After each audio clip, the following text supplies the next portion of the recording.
Let's sit with a strange contradiction for a moment. If you believe the headlines, we are the most exercise-obsessed generation in human history. Gyms are on every corner, our wrists buzz with step counts, and we spend billions chasing the perfect workout. So why, despite all this movement, is the average human skeleton today measurably, scientifically, more fragile than the skeletons of people who lived hundreds of years ago? Think about that. You probably know someone who runs marathons, or hits the gym 5 days a week, or swears by their Peloton, and yet, bone fractures among active adults are on the rise. Stress fractures, hip fractures, wrist fractures, injuries we associate with the elderly are showing up in people who think they're doing everything right. This isn't a clickbait theory. It's a finding from comparative skeletal biology that challenges everything we think we know about what it means to be fit.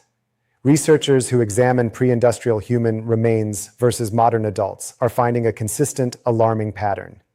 Our ancestors' bones were not just different. They were architecturally superior. They had denser outer layers, thicker internal structures, one stark figure to hold on to.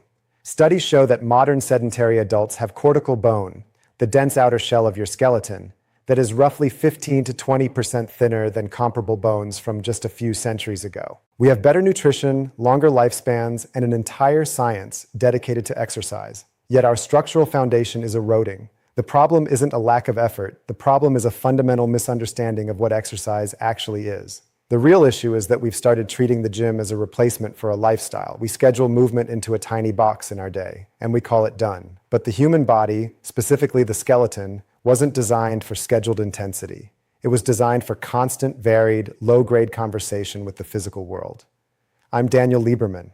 I've spent my career as an evolutionary biologist at Harvard, studying why our bodies work the way they do, and what happens when we force them to live in a world they didn't evolve for. Welcome to Dr. Lieberman's Explained. If you're curious about the ancient biology hiding inside your modern body, hit subscribe so you don't miss what comes next. Now, to fully understand why our bones are getting weaker, we have to go back to a fundamental fact about your skeleton that most fitness advice ignores entirely. Your bones are not just dead scaffolding. They are a living, dynamic organ, a tissue that is constantly tearing itself down and rebuilding based on one thing: the forces you put on it. This process is called mechanotransduction. Think of it like a conversation. When you apply force, a jump, a lift, a twist, specialized cells called osteocytes sense that deformation. They send a signal. Hey, we got hit here. Build more. This recruits osteoblasts, the construction workers, to lay down new bone material. Where there is no force, other cells called osteoclasts come in and clean house, removing material that isn't needed because it's just dead weight to carry around. This principle was first sketched out in the 19th century by a German anatomist named Julius Wolff, who noticed bone architecture aligns with stress lines. But modern science has shown us the richness of that signal. It's not just about how heavy the load is. It's about the variety of the load, the direction it comes from, how fast it hits, and crucially, how novel it is. Why does novelty matter? Because your skeleton, like your brain, gets bored. If you perform the exact same movement pattern day after day, the osteocytes reduce their sensitivity. They stop sending strong build signals. This is why a long-distance runner can have incredible cardiovascular fitness, but still have relatively average bone density in their legs. Their skeleton has habituated to that specific repetitive signal. For most of human history, the skeleton received a symphony of mechanical signals every single day. This wasn't exercise, it was just life.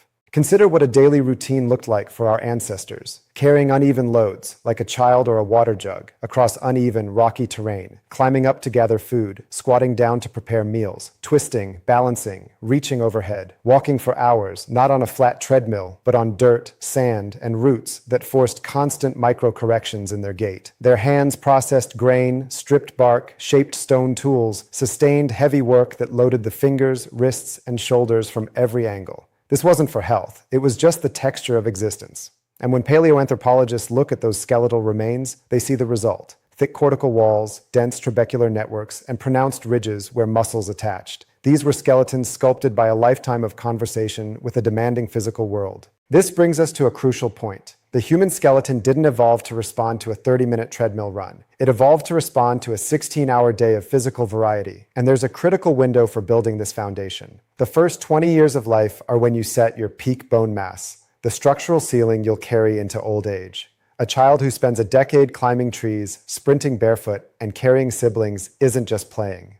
They are having an architectural conversation with their own skeleton. Their bones are listening, and they are building a reserve. What happens when that conversation stops? Now, look at modern childhood. Hours seated in chairs, walking only on flat, cushioned floors, interacting with the world through fingertip taps on a screen. That conversation, it's not happening. The skeleton is not building. The structural shortfall created in childhood is incredibly difficult to fully recover later in life. This is one of those invisible debts we accumulate without realizing it, a debt that compounds with interest over decades. At some point, modern fitness culture made a category error that we've all accepted as truth. The error is this: the belief that doing a structured workout is equivalent to the mechanical environment our bodies were actually built for. They are not even close to the same thing. A modern workout is often a narrow pattern repeated at high intensity for a short period, followed by 16 hours of stillness. You run on a treadmill, identical motion, identical surface, identical pace, for 30 minutes. Your skeleton experienced a brief burst of repetitive load. Then you sat in a chair for the rest of the day. By fitness metrics, you exercised. By evolutionary metrics, your skeleton experienced a moment of noise followed by a deafening silence.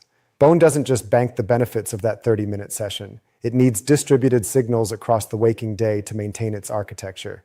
Intensity is not the most important variable. Variety and frequency are. Let's put a name to this. Meet Susan, a 58-year-old retired accountant. She hits the gym 3 mornings a week. She does the elliptical and some resistance machines. Her heart is healthy and her doctor is pleased.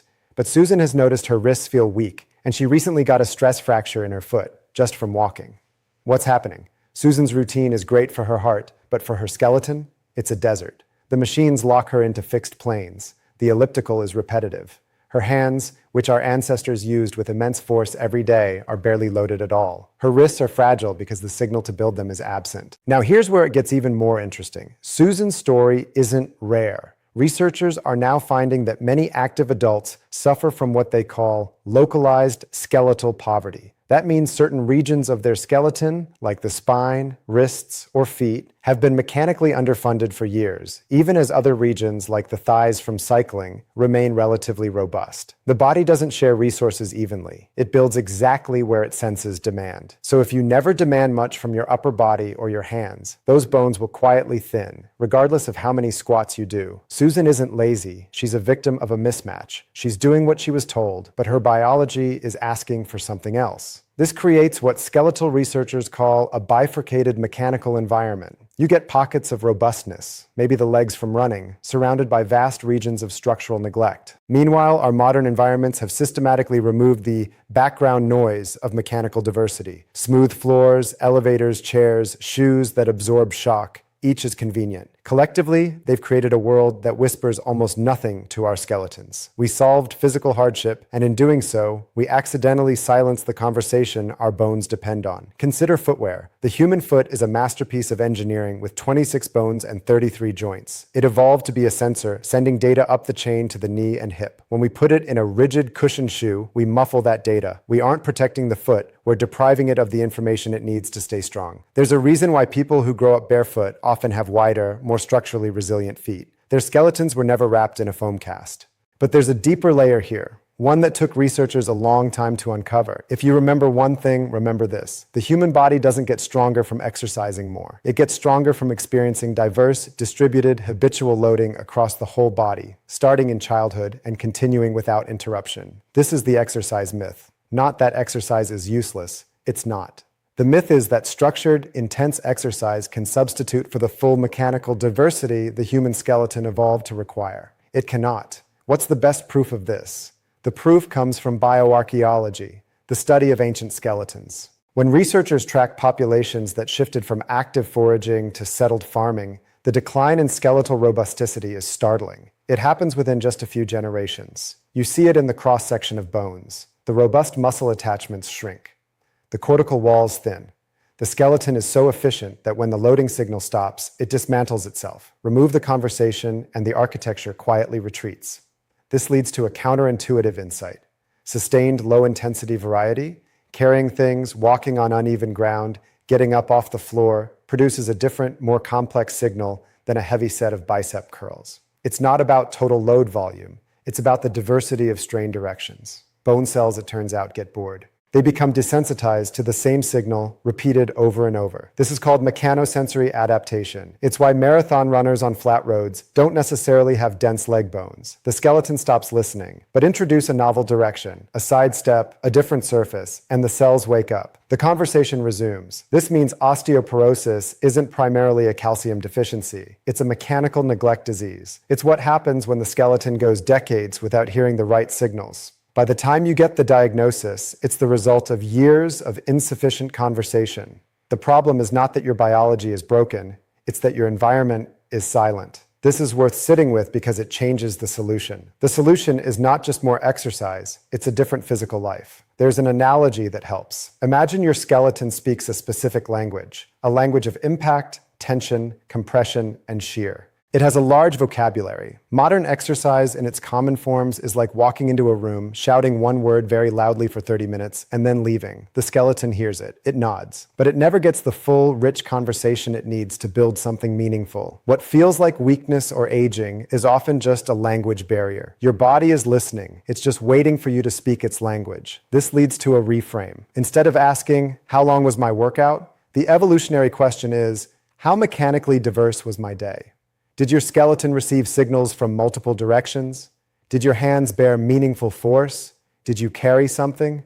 Did you sit on the ground and get back up? Did you walk on a surface that required balance?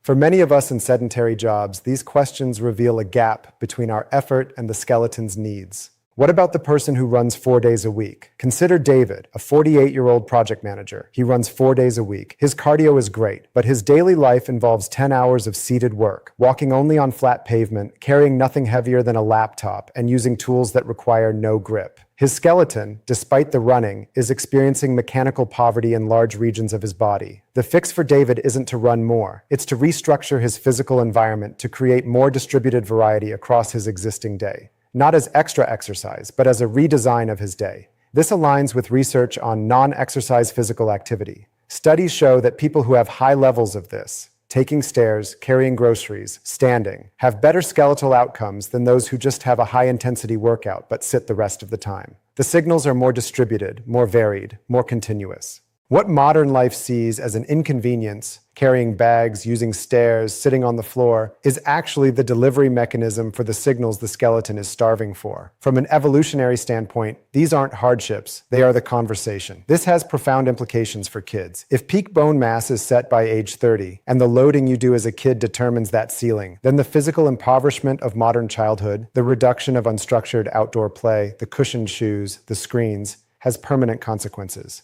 A skeleton that doesn't get built during that developmental window is a skeleton with a permanent structural shortfall. It's not a catastrophe for everyone, but it creates a baseline that requires a lot more effort to maintain later. The person most at risk isn't the sedentary adult. It's the person who exercises diligently in a narrow pattern, thinks they're healthy, and has no idea that large parts of their musculoskeletal system have been underfunded for decades. We started with a question. If we exercise more than any generation, why are we structurally weaker? The answer is that we confused exercise with the mechanical environment.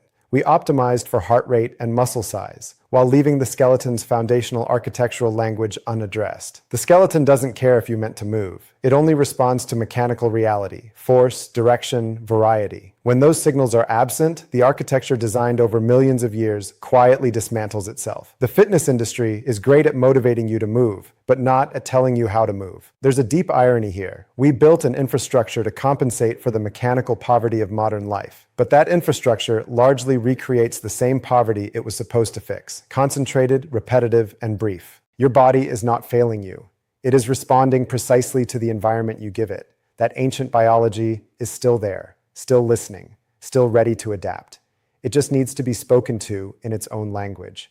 Not the concentrated vocabulary of the gym, but the full, varied, distributed conversation of a physically engaged life. That language doesn't require a gym membership. It requires what human life provided for most of history: variety of movement, continuity of low-level load, and the physical engagement of inhabiting the world rather than sitting at a remove from it.